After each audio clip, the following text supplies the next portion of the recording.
복을 따라서 멋지게 쓰임 받읍시다. 그래 인사합시다.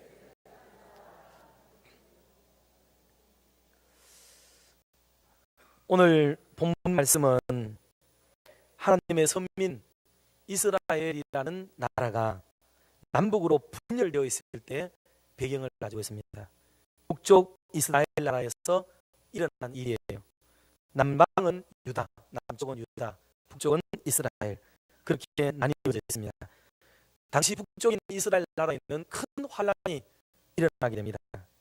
그것은 임금이었던 아합 왕이 나라는 돌보지 않고 온갖 폭정으로 하나님의 선지자들을 잡아서 학살을 일삼는 기가 막힌 일이 벌어지게 됩니다. 이때 엘리야가 하나님께 기도함으로 인해서 3년 반 동안이나 비가 내리지 않아서 온 나라가 가뭄으로 기근으로 산천초목이 마르고 사람들과 육축까지도 먹을 것이 없어서 큰 기근에 목말라 굶어 죽어가는 그런 일이 벌어지게 됩니다. 그래도 아합 왕은 깨닫지 못하고 이세벨 왕후와 함께 더불어 더욱 폭정을 계속 가속화하고 있었습니다. 보다 못한 하나님께서 엘리야를 아합 왕에게 보내어서 도전장을 내어밀게 됩니다. 너네들이 섬기는 하나님이 진짜 하나님인지 아니면은 내가 섬기는 하나님이 진짜 하나님인지 한번 겨뤄보자 이래 된 거죠. 그래서 바알과 아세라 목상을 섬기는 사람들과 더불어 갈멜산에서 기도의 대결을 한판 거나하게 벌이게 됩니다. 엘리야의 기도로는 하늘에서 불이 내려와서 엘리야가 크게 승리하고 거기에 들어부었던 또랑의 물까지 다 불길이 확 핥아버림으로 인해서 하나님이야말로 진짜 하나님이시고 살아계신 하나님이라는 것을 드러내게 됩니다.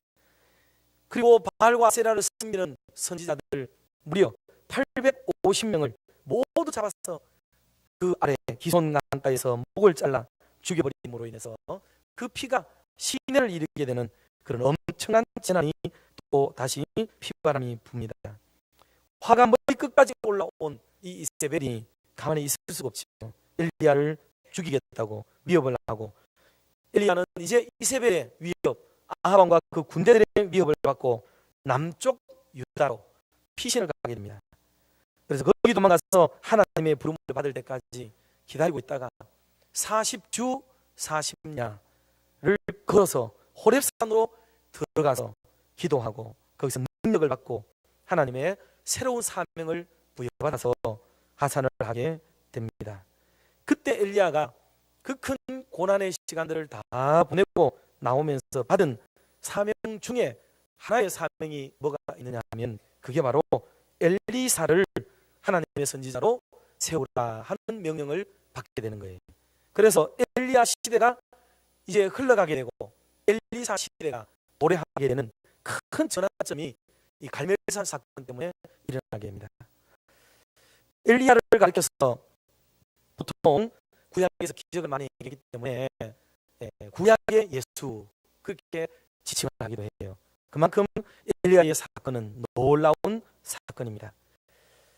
오늘 본문에는 특별히 그 엘리사 선지자가 부름을 받을 때 장면이라고 일컬어지는 그 말씀들이 오늘 본문에서 쭉 이어지고 있습니다. 하나님은 엘리야도 크게 쓰셨지만은 사실 성경 역사 속에는 엘리사가 훨씬 더 크게 그리고 많이 사용되고 있는 것을 우리가 볼 수가 있게 됩니다. 그래서 하나님이 쓰시는 사람, 어떤 사람을 쓰시는가, 우리 쪽에서 보면 하나님이 찾으실 때에 어떻게 하면 참 귀하고 값지게 쓰임받을 수 있을까.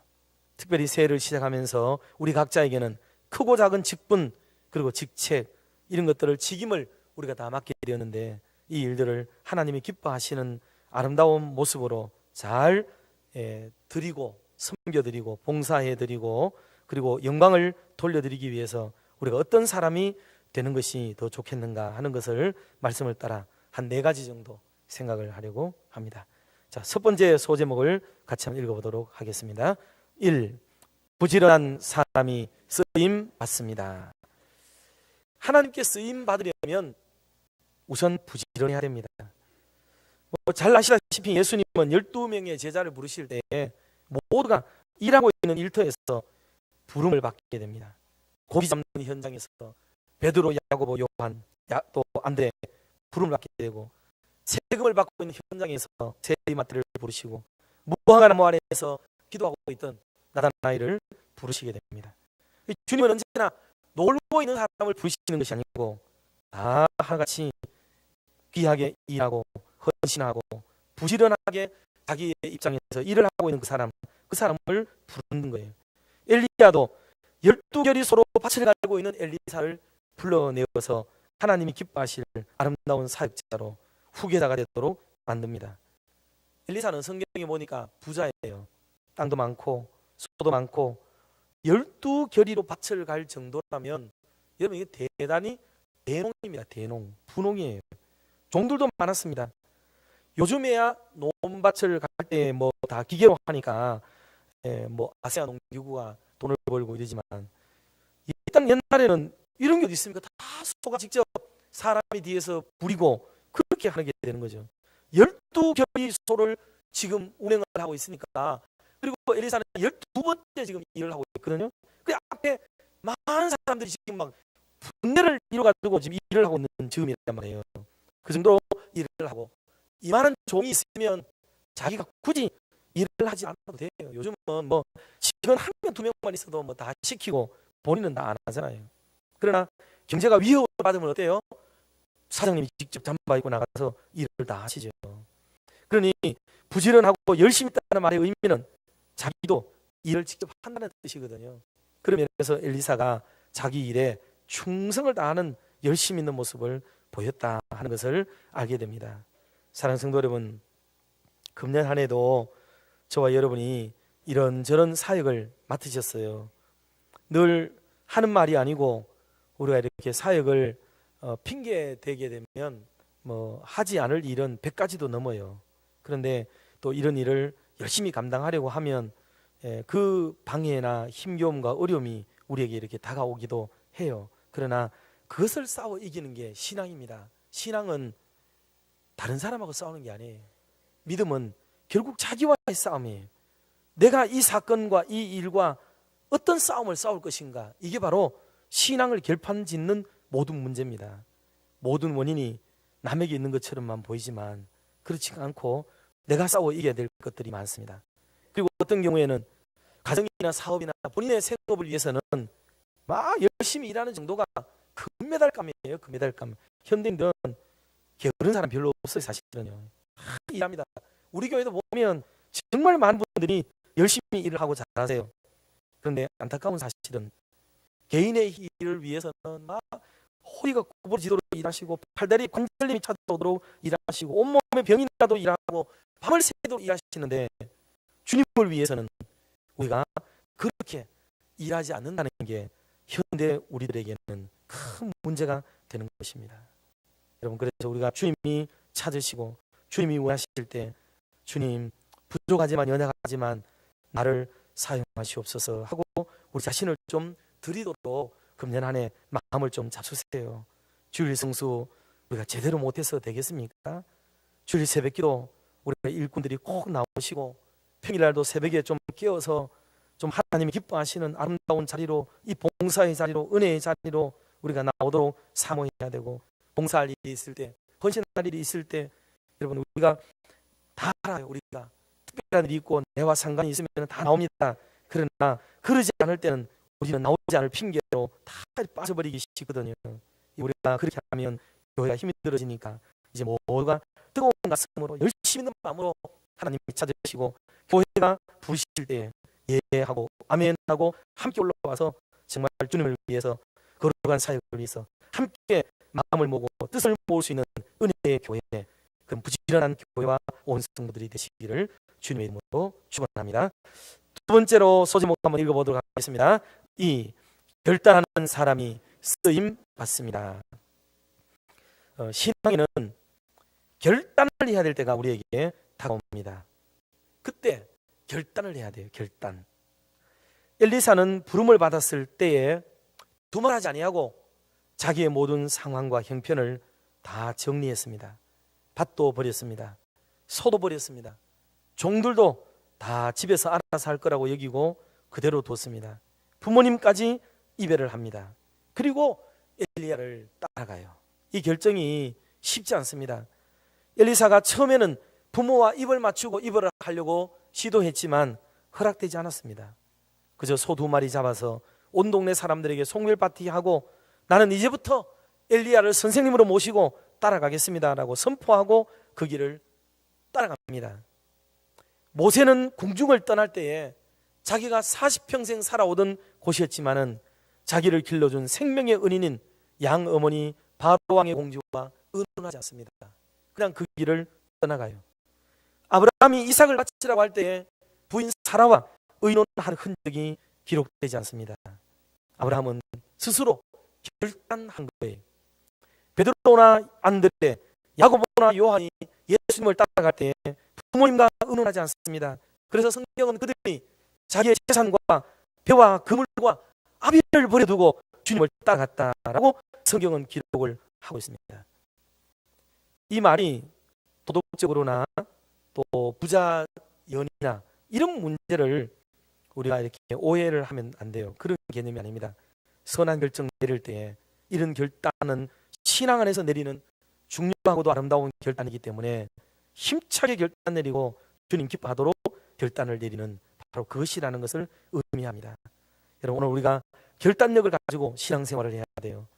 자를 것을 자르고 끊을 것을 끊고 버릴 것을 버리고 용맹스럽게 하나님이 정말 기뻐하실 그런 결정, 결단 이걸 내리셔야 돼요. 특별히 새해가 되면 금년에 내가 믿음 안에서 어떻게 살 것인가를 여러분 결단하십시오. 주일 성수를 결단하시고 새벽기도를 결단하시고 11조를 결단하시고 하나님 앞에 절기를 결단하시고 봉사의 자리에 내가 꼭 참석하겠다는 그런 결단을 여러분 내리셔야 됩니다. 사실 우리는 거의 우리 스스로의 나태와 게으름에 빠져서 하나님을 기쁘시게 하지 못할 때가 훨씬 더 많다는 것을 생각을 해야 합니다.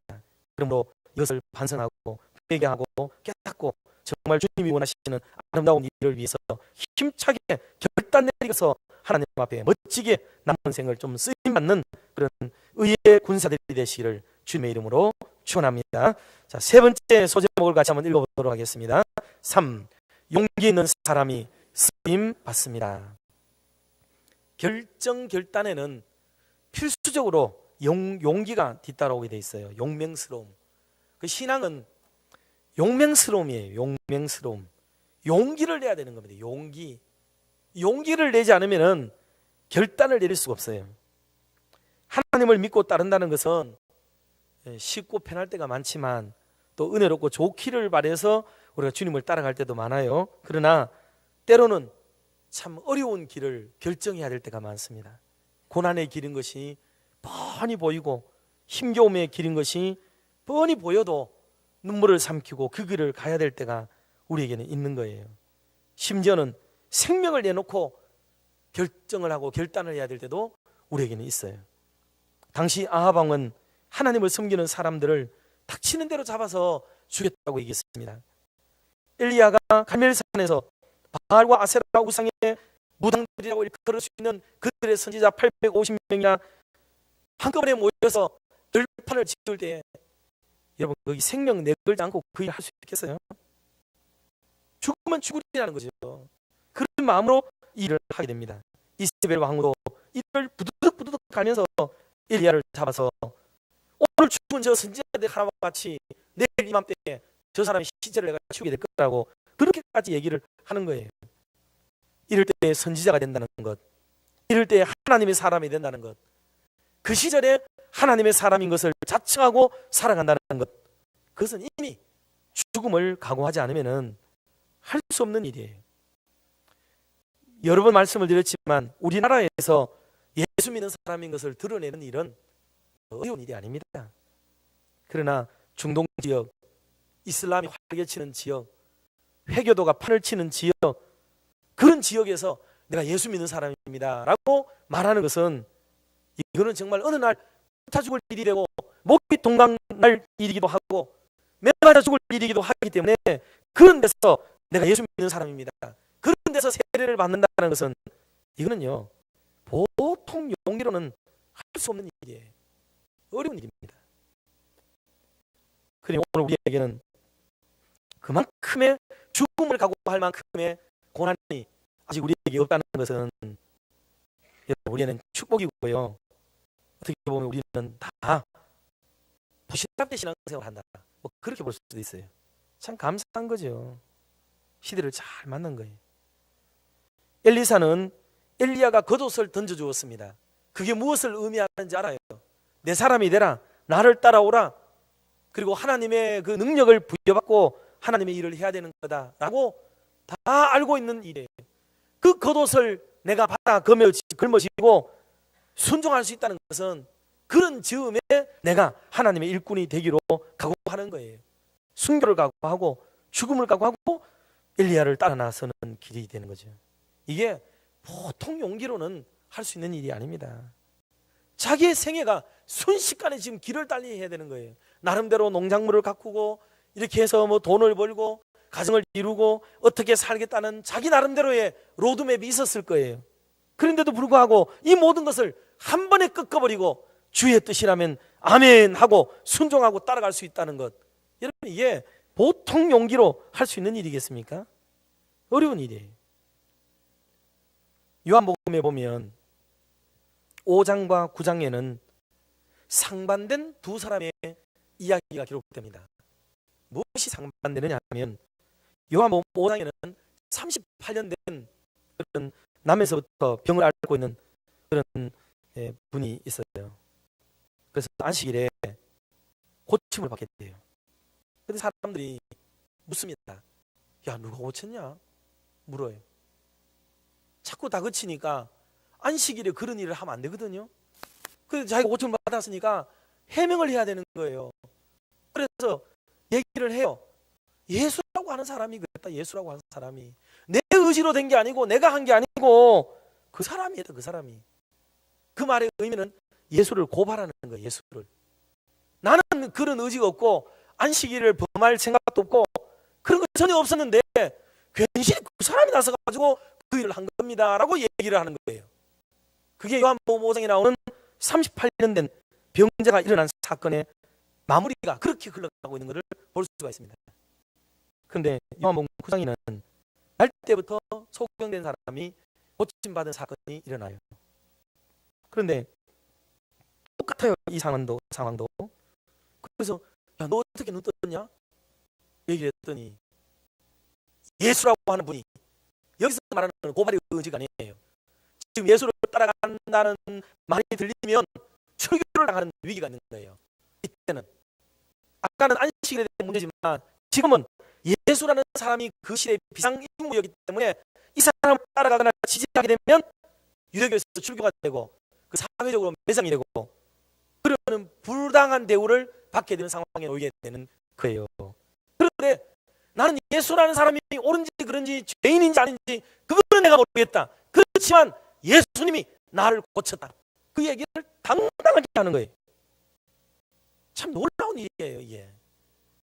오늘 우리가 믿음의 생활을 한다는 것은 미묘한 차이 같지만은 그 말투에 보면 핑계를 대는 사람이 있고 그 문제를 정면으로 받아들이면서 자기에게 올 해악이 무엇인지를 뻔히 알면서도 막닥뜨리고 믿음의 결정을 내리고 용기 있는 결단을 내리는 이런 아름다운 모습을 보여주는 그런 모습을 우리가 볼 수가 있습니다. 마태복음 16장 24절에 보면 주님이 그러셨지요. 누구든지 나를 따라오려거든 자기를 부인하고.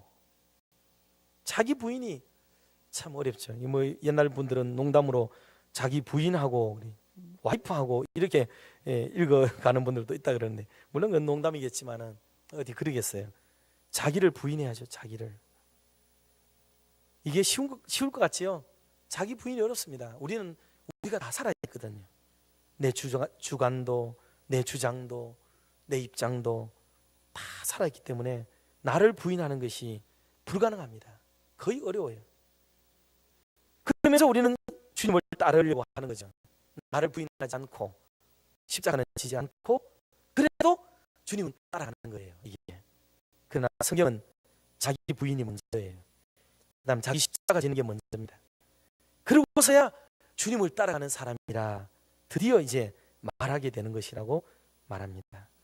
사랑하는 성도 여러분, 우리에게 모험적인 순간도 오고 용기를 내야 될 때도 오고 결단을 해야 될 때도 있습니다. 그럴 때 주님이 주시는 큰 위로의 마음, 또 소망의 마음, 확신의 마음을 가지시고 용기 있는 결정을 내리고 주와 그리스도를 위해서 힘차게 쓰임받고 값지게 쓰임받는 그런 의로운 병기들이 다 되시기를 주의 이름으로 축복합니다.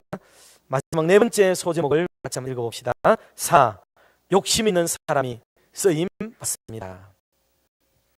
성경은 우리에게 항상 상반된 말씀을 같이 하고 있기 때문에 잘 이해를 해야 되거든요.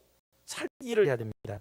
성경은 십계명에도 탐내지 마라 얘기하고 있고, 야고보서 1장 15절에도 욕심이 잉태한 즉 죄를 낳고 죄가 장성한 즉 사망을 낳는다고 얘기를 해요. 마가복음에 가면은 네 종류의 밭에 대한 얘기가 나오는데 그 밭에서 가시나무에서부터 일어난 그 씨앗은 자라면서 세상의 염려와 재리의 유혹에 이게 욕심이 들어와서 그걸 가로막아서 결실치 못하는 사람이라고 이야기함으로써 욕심, 이거 버려야 된다고 강조를 해요.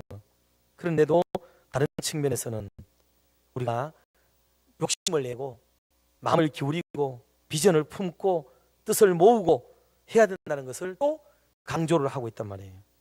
물론 이것을 구분을 쉽게 하기 위해서 이제 우리는 이렇게 말합니다.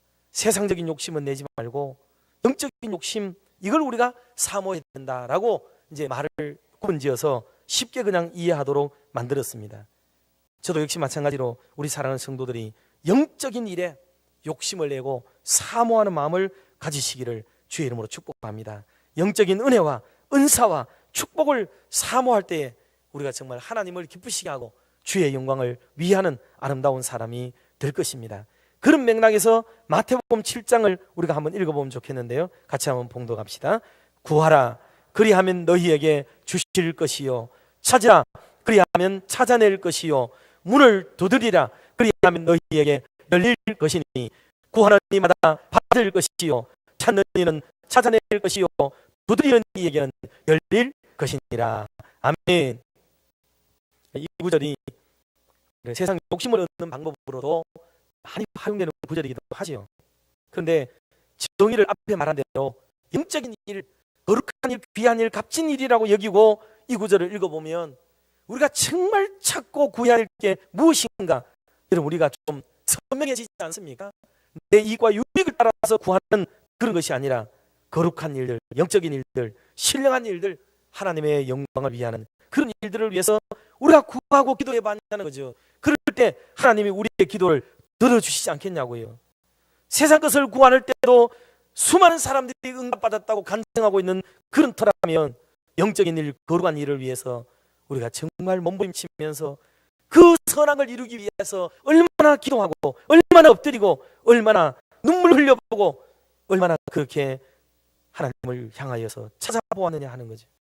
그럴 때 주님이 그거 주시지 않겠느냐, 주신다는 거죠. 반드시. 그러니 이것을 꼭 얻어내는 저와 여러분 되시기를 주의 이름으로 축복합니다. 시편 107편 9절 말씀도 같이 한번 합독해 봅시다. 그가 사모하는 영혼에게 만족을 주시며 줄인 영혼에게 좋은 것으로 채워주심이로다. 아멘. 우리가 영적으로 갈급해하고 그렇게 하면 하나님이 어느 순간에 우리에게 우리의 그 갈증과 굶주림을 채워주신다 하는 거예요. 어른들은 참 지혜로우신 것 같아요. 어디 밥을 먹으러 가면 항상 그러지 않아요. 오늘 반찬 하나 더 준비했습니다 하고 얘기를 해요. 식사가 좀 늦었다는 뜻이죠. 참 미안한 마음을 그렇게 돌려서 얘기를 해요. 그러니까는 육신적으로는 제때 밥을 먹어야 정상이었죠. 근데 얼마나 배가 고팠겠어요. 때를 놓쳤으니. 그렇지만 어른들은 그걸 승화시켜 생각하기를, 아이고 시장이 반찬인데 반찬 하나 더 준비한 거에 불과하다 하면서 그 상황을 더럽게 넉넉하게 이겨내는 걸 보세요. 근데 우리 영적인 것에 대해서도 좀 갈증이 나고 힘이 들고 아프고 찾고 그럴 때는 왜 우리에게는 그런 여유가 좀 없을까요? 우리가 그토록 갈증을 느꼈으니 이제야말로 배부를 때이고 이제야말로 마실 때이고 이제야말로 좋을 때라고 여길 수 있는 이런 말을 해줄 수 있는 어른은 우리에게 정말 없는 것인가요? 사모하는 영혼에게 만족을 주시고 줄인 영혼에게 좋은 것으로 채워주시는, 이제는 우리가 이토록 갈망하고 이토록 사모하니 이제는 되겠다. 이제는 하나님이 이토록 사모하는 것, 가치를 느꼈으니 우리가 원하는 것 이상의 것을 반드시 채워주실 것이라는 은혜의 말, 복음의 말, 그 영광된 말을 우리는 진정으로 해줄 수 있는 사람이 아무도 없겠냐고요. 엘리야는 마지막 스승인, 엘리사는 마지막 스승인 엘리야가 승천하기 전에 소원을 말하라고 할 때에 그는 이렇게 말했습니다. 한번 따라합시다. 당신이 받은 영감을 갑절로 주옵소서. 얼마나 믿음의 말인지 몰라요. 당신이 받았던 그 영감을 갑절로 내게 있기를 원합니다 라고 고백하는 이 말은, 이 사람이 얼마나 하나님의 은혜와 은사에 대해서 갈망하고 사모하고 욕심을 내었는지를 우리에게 보여주는 단편적인 내용이라고 볼 수 있습니다. 그래서 엘리사는 엘리야보다 더 큰 사람이라고 보는 거예요. 더 큰 사람, 더 귀한 사람. 비록 그의 제자였고 그가 세운 사람이었지만 그는 너무나도 귀한 사람이었죠. 제가 고개중앙교회에 있을 때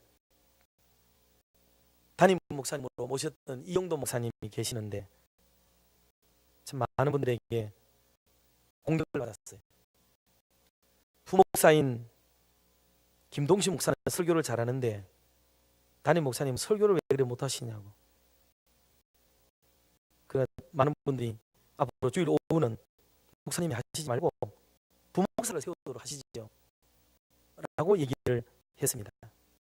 그때 목사님이 뭐라고 그런지 아십니까? 내 뒤에 오는 목사님이 더 잘해야 되는 게 당연하지. 내 다음 세대에 오는 사람이 잘해야 되는 게 다 당연하지. 그래, 아껴 써라. 아껴 써라. 그러시더라고요. 참 그 귀한 말을, 그 교회 공기를 가르고 그런 말을 할 수 있는, 그 믿음의 말을 할 수 있는 분.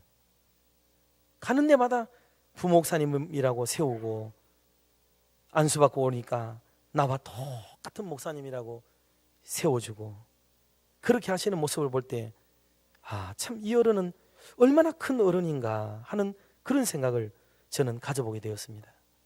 여러분, 우리 다음 세대는 우리보다 당연히 잘해야죠. 당연히 잘하고 잘해야 됩니다.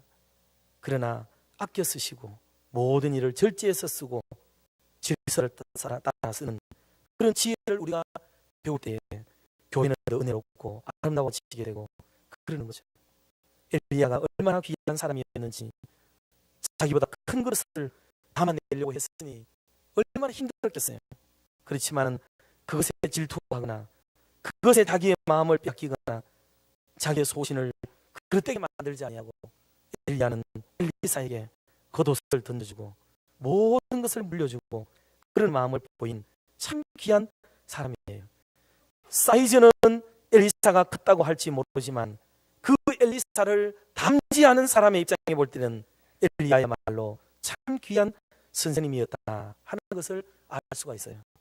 정말 큰 사람이 누군지를 우리는 그렇게 배워가기도 합니다.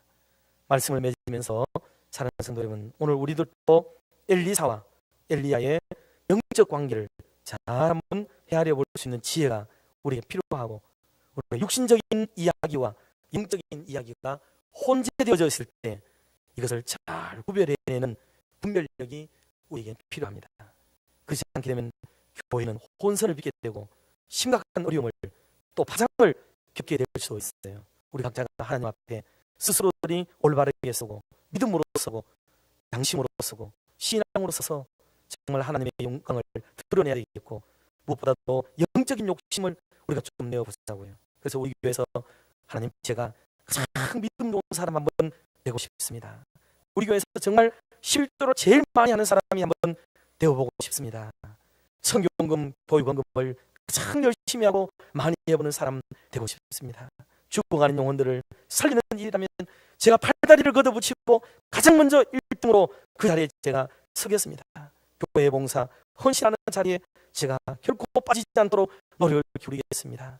나는 아무것도 잘하지 못하지만 예배 시간 하나만큼은 결석하지 않는 그런 귀한 사람이 한번 되어보겠습니다.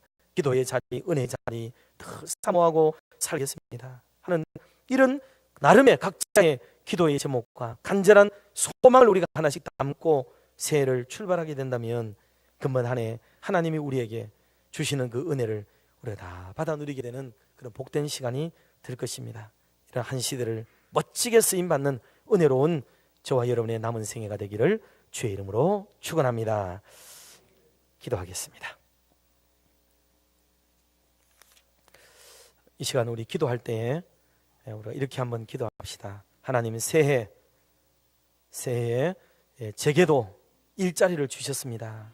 하나님, 감사함으로 장터에서 놀고 있어야 될 마땅한 나에게 이런 귀한 직분과 직책을 직임을 내게 허락하셨는데 소중히 여기게 하시고, 이것이 사람에게서부터 비롯된 것이 아니라 하나님이 주신 것일진데 내가 이것을 잘 감당할 수 있도록 해달라고 기도하시고, 이를 또 이 직무를 수행함에 있어서 필요한 건강도 주시고 물질도 주시고 사람도 붙여주시고, 그리고 이 일을 수행함에 있어서 내가 가져야 될 소양과 지식과 교양과 믿음과 또 다른 사람들을 때로는 앞서서 일해야 될 사람의 자리에 있다면 그 사람들을 표현이 맞지는 않지만 거느릴 수 있는 능력과 은혜도 내게 달라고 우리가 기도하시고, 이 일을 수행함에 있어서 방해되고 제약되는 많은 것들을 너끈히 이겨내고 불같이 다가오는 시험거리도 이겨내고 내가 이 직무를 멋있게 감당하고 연말이 되었을 때에 주님, 무익한 종입니다 라고 엎드려 고백하고,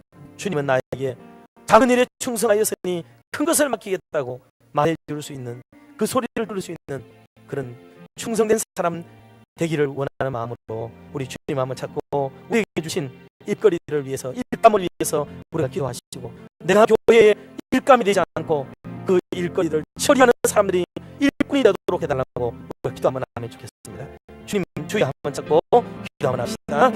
주여, 하나님 아버지, 부족하고 연약한 저희를 사랑하여 주시고 귀하고 웃긴 마음들 우리에게 가져서 하나님이 아름다운 대역에 있어서 주시는 그 귀한 일들을 잘 감당하도록 도와주시옵소서. 이 일을 수행함에 있어서 다가오는 많은 유혹거리들과 어려움이 우리에게 있을지라도 하나님 잘 감당할 수 있도록 도와주시옵소서. 하나님으로 비롯된 일이오니 주님이 주시는 일인 줄 알고 이 사역을 잘 감당하도록 도와주시옵소서. 선한 일에 부여한 사람들이 하시고 일을 이루는 일에 필요한 물질도 주시고 건강도 붙여주시고 사람도 붙여주시고 재능도 주시고 열심도 주시고 뜨거운 마음도 허락하여 주사 이 일을 잘 감당하여 주님께 칭찬받고 인정받는 우리의 삶이 되도록 주님 역사하여 주시옵소서. 아름다운 동력자들도 붙여주시기를 바랍니다. 협력하게 하시고 뜻을 모으며 마음을 모으며 선한 일에 부유한 사람들 되도록 역사하여 주시옵소서. 온갖 방해와 하나님 우리를 시험하는 유혹거리가 있을지라도 너끈히 이겨내고 감당할 수 있도록 하나님 축복하여 주시옵소서. 주님이 원하시는 일꾼들로 자리매김되어져서 그 역사에 쓰임받는 아름다운 종들이 다 되도록 주의 역사하여 주옵소서. 귀한 일꾼들 많이 세웠습니다. 하나님 각자에게 주어진 일을 잘 감당하여 연말에 가서 작은 일에 충성하여 큰 것을 맡기겠다 칭찬하게 하시고 주인의 즐거움에 참여하는 아름다운 소리를 들려주시는 우리 모두가 되도록 삼자이고 힘겨워하는 모든 성도들에게 찾아가 주시고 위로하여 주셔서 이 마음과 마음을 잊어버리지 아니하고 잘 감당하도록 인도하여 주시옵소서. 우리 하나 더 기도할 때에 특별히 우리 교육기관을 위해서 여러분 기도해 주십시오. 들어보니 참 힘겨움도 많고 그리고 아픔도 많습니다. 그리고 우리가 말로만 다음 세대 할 것이 아니라 정말 이 다음 세대들이 우리 교회를 짊어지고 나가야 되고 하나님이 기뻐할 거룩한 일들도 감당을 해야 될 다음 세대들인데 훌륭하게 기름을 받기를 위해서 여러분 기도해 주십시오. 이들이 살아가야 될 세상이 녹록하지가 못합니다. 사건 사고들이 끊임없이 일어나는 그런 시대에 살고 있고 신학 사도가 어지러워지고 교회 관들이 흐트러지게 되고 교회마다 아픔과 상처가 있어서 다음 세대 양육하는 일에 많은 어려움을 겪고 있습니다. 이들을 위해서 기도해 주시고 또 이들을 양육하는 우리 부교육자들과 선생님들을 위해서도 축복하면서 여러분 기도해 주십시오. 녹록지 못한 시대 속에 이 사역을 감당하는 일이 참 어려우리라고 생각합니다. 그러나 눈물의 길, 고난의 길, 주님이 걸으셨던 십자가의 길인 줄로 알고 이 사명 잘 감당하여 하나님 앞에 하나님의 사람으로 양육해내는 이 거룩한 일에 값지게 헌신되고 쓰임받는 하나님의 사람들이 계속 일어나서 우리 교회가 희망이 있는 교회, 모두가 교육기간이 안 된다고 말하고 주일학교 안 된다고 하는 이런 시대 속에 우리 교회는 희망이 있고 다음이 있고 내일이 있는 비전이 있는 그런 아름다운 교회로 더욱 진일보 되기를 위해서 여러분 기도해 주시고, 교육과 기간을 위하는 일이라면 우리가 시간도 투자하고 물질도 마다하지 않고 기도도 심고 관심과 사랑도 뿌릴 수 있는 그런 온 교회가 되기를 바라는 마음으로 우리 교육기관을 위해서 9개의 교육기관이 있어요. 영아부, 유치부, 유년부, 초등부, 중등부, 고등부, 대학부, 청년부, 오후 성경교실, 그리고 우리 성가대도 우리 학생들로 구성되어진 성가대가 있습니다. 기쁜 노래 어린이, 또 우리 한마음 찬양대, 또 대학 청년부의 찬양대가 있어요. 이런 여러 기관들이 다 마음을 모으고 뜻을 모아서 정말 이 시대에 하나님이 찾으시는 훌륭한 인물들로 성장하기를 위해서 우리 축복하는 마음으로 기도 한번 해주시면 좋겠습니다. 주님 한번 찾고 기도하도록 하겠습니다. 주여, 하나님 아버지, 이 시간에 우리가 교육기관을 위해서 기도하기를 바랍니다. 은혜 위에 은혜를 베풀어 주시고 그야말로 우리 다음 세대들이 하나님이 기뻐하실 아름다운 힘을 얻고 성장해야 되겠사오니 주여 축복하여 주시옵소서. 저들을 험한 세상에서 보호하여 주시고 위험한 세상에서 안전히 구하가시고 주의 뜻을 이룰 수 있는 훌륭한 힘을 얻고 성장하도록 역사하여 주시옵소서. 필요한 것들을 채워주시고 있어야 될 것들을 공급하여 주사 부족함이 있는 삶을 살아가도록 인도하여 주시옵소서. 주님의 말씀으로 양육받을 때에 가슴이 뜨거워지게 하시고 하나님이 찾으시는 데 아멘하고 일어나는 사람들이 되도록 도와주시오며 이들을 양육하고 가르치는 우리 부교육자들과 부장님과 모든 스님의 은혜를 주셔서 한 덩어리 한 마음 되어서 다음 세대를 멋있게 이끌어낼 수 있도록 은혜의 은혜를 허락하여 주시옵소서. 필요를 채워주옵소서. 사람을 붙여주시옵소서. 나에게 주시옵고 뜻한 바 이루게 하여 주시고 교육의 목적을 달성하게 하시고 선한 사람들을 일으켜주시고 선한 일에 행할 수 있는 능력을 갖춘 사람들이 되도록 하나님 사랑하여 주시옵소서.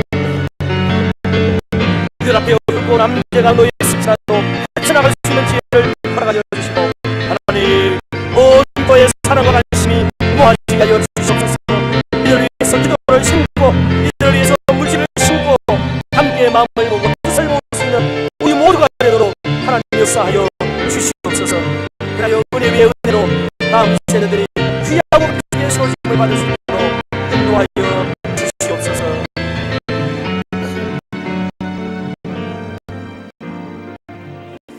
끝으로 우리 하나만 더 기도하기를 원합니다.